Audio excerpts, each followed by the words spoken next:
Okey, malam ni kita belajar berkenaan dengan LG washer 10.5 kilo.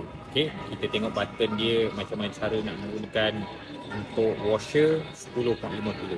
Okey. Nak ajar sikit ni kalau skru ni semua kena buka.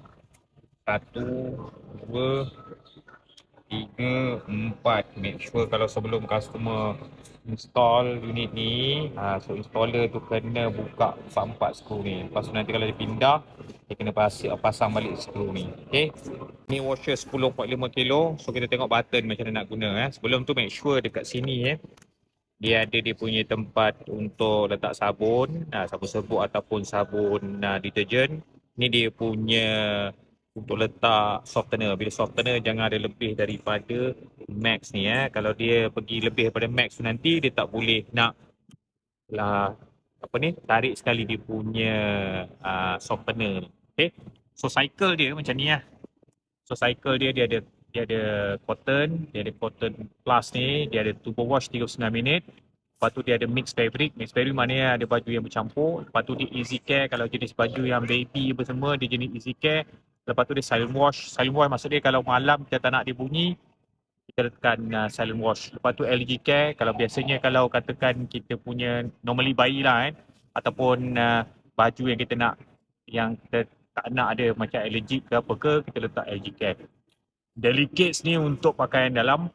Hand wool ni untuk jenis yang jahit apa semua.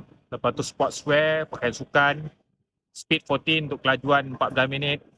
Lepas tu duvet untuk steamboat. Lepas tu tub clean.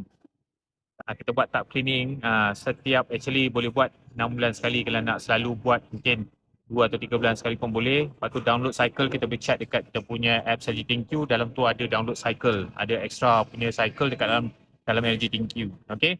So inilah dia punya ni. Make sure kalau washer ni, okay, jangan lebih daripada 10.5 kilo. Kalau total memang tak sesuai nak letak dalam washer ni. Okay. Dan dekat sini cuci seminggu sekali. Make sure cuci. Yang ni keluarkan air dia. Yang ni keluarkan habuk semua. Seminggu sekali make sure buat. So ni lepas tu letak balik.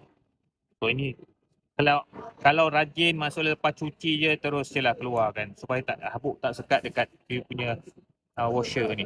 Okay. So inilah kita punya washer 10.5 kilo.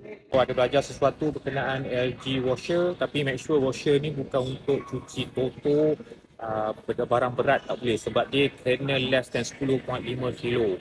Kalau katakan anda nak letak toto ke dalam washer, anda kena pilih bukan 10.5 tetapi 20 kilo. Ataupun anda boleh juga order untuk top loader 17 kilo ataupun 20 kilo. Kalau anda nak order washer ni semua, anda boleh pergi dekat saya, boleh letak dekat description saya dekat bawah ataupun dekat box ni.